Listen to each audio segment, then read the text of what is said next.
सफाई निस्फ ईमान है, पाकी पाकी पे उन्होंने पाकिस्तान बोल के झंडा बैनर निकाला, तोड़ फोड़ की। उसके बाद हम लोगों ने वहाँ उनके खिलाफ पुलिस के पास प्रदर्शन किया। वही पुलिस है, वही जो बीजेपी गवर्नमेंट के अंडर में चलती, वही सब है। लेकिन हमको कानूनी शऊर था, हमारी ये ताकत थी, हमारे साथ खान साहब थे, हमारे साथ शहर था कि हम जाके अगर बैठ जाएंगे तो लोग मुत्तहिद होकर हमारे साथ में आ जाएंगे। तो उन्होंने एक विश्व हिंदू परिषद वालों ने एक प्रोग्राम रखा था कि दूसरे दिन वो जाके एमएसजी कॉलेज का शुद्धिकरण करने वाले थे। और हमने ये इतना पुलिस को टाइट किया था, इतने कानून कायदे उनको बताए थे, पार्टी बनी थी कि अगर ये लोग आएंगे तो फिर इनके ऊपर केस दाखिल होना चाहिए। और पुलिस इतनी मजबूर हो गई थी, हमारी ताकत यानी काय की ताकत, कानून के नॉलेज की ताकत, वो देख के वो डर गए थे। तो ऐसा हुआ कि जिस दिन शुद्धिकरण होने वाला था उससे एक रात पहले जिनके जिनके नाम आए थे पुडारियों के अखबार में कि फला आने वाला है शुद्धिकरण के लिए, फला, वो सब आके पुलिस के पास बैठ के और लिख के दिए हमारा कोई ताल्लुक नहीं है शुद्धिकरण से, नहीं है। उनको ये कोई चाहिए नहीं कि मैं मेरा उम्मीदवार यहाँ से खड़ा करूँगा तुम उसको वोट दो।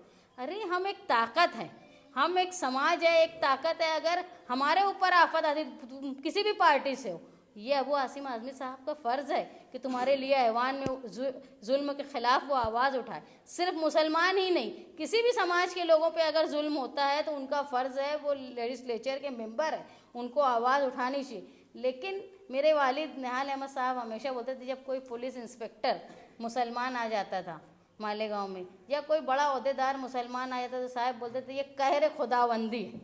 मुसलमान ऑफिसर आके मुसलमान को ही ज़्यादा परेशान करता था बिला वजह, क्योंकि उसको दूसरे समाज को बताना था कि मैं कितना सेकुलर हूँ। ऐसे ही बाकी एमएलए जो है वो ऐवान में करते हैं। लेकिन अबू आसिम आज़मी साहब ने ये आवाज़ उठाई। आवाज़ उठाने के बाद उन्होंने हम लोगों को बोला कि आप लोग वहाँ जाओ, उनको कानूनी मदद की ज़रूरत होगी तो वो कानूनी मदद करेंगे। और आइंदा के लिए अगर तुम्हारे पास कोई अमीर होगा, तुम्हारे पास कोई तुम्हारी हिफाजत, लोगों को ये मालूम होगा कि अगर हम हर हिंदुस्तानी के लिए बराबर, कानून की नॉलेज होना ज़रूरी। मैं तो मानती ये हूँ कि दो चीज़ की सबसे बड़ी कमी है मुसलमानों में, एक तालीम की और एक दौलत की, जिसकी वजह से हम पीछे रह गए। अब ऐसा तो हो नहीं सकता कि रातम रात कोई अमीर हो जाए या रात भर में कोई ऐसी वही उतर जाए और हम तालीम याफ्ता हो जाएं। लेकिन जैसा असलम भाई ने बोला ना कि अमीर की ज़रूरत है, कम से कम अमीर ऐसा चुनो जिसको कानून समझता हो, वो तुम्हारे बुरे वक्त में तुम्हारे लिए कानूनी मदद देता हो। अगर तुम जेल में चले गए तो तुमको छुड़ाने की ताकत हो उसके अंदर, उसके पास पैसा हो कि तुमको बचाए, जेल में से निकाले। तुम अगर जेल में रहो तुम्हारे घर की कफालत के अखराजात वो पूरा करे, कम से कम ये तो तुम कर सकते ना। तुम दूसरों के साथ लग गए, ये नेता के साथ हम लग गए, वो नेता के साथ लग गए, जब तुम्हारे ऊपर आफत आएगी तो वो तुम झंडे लेके उनके चल रहे ये सोच के कि भाई हमको अलग नहीं रहना, नहीं तो हमारे ऊपर बहुत जुल्म होगा। अगर अलग साथ में रह के भी क्या फ़ायदा है ये बताओ, फ़ायदा है क्या कुछ? इलेक्शन में किसका काम किए होंगे सब मुझे समझता, मैं समझ रही, लेकिन वो जब तुम्हारे ऊपर आफत आई तो वो आए क्या बचाने के लिए?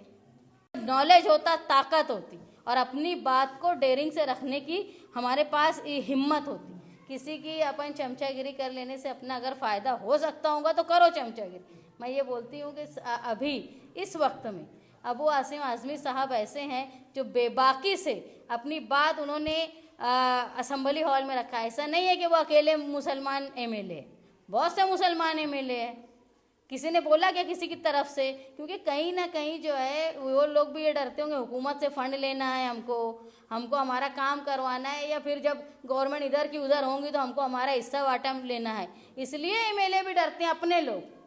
लेकिन उन्होंने बेबाकी से काम किया। अगर तुम्हारे बुरे वक्त में कोई तुम्हारे साथ आ रहा है तो तुम्हारा भी फ़र्ज़ बनता है कि उनको तुमने साथ देना चाहिए।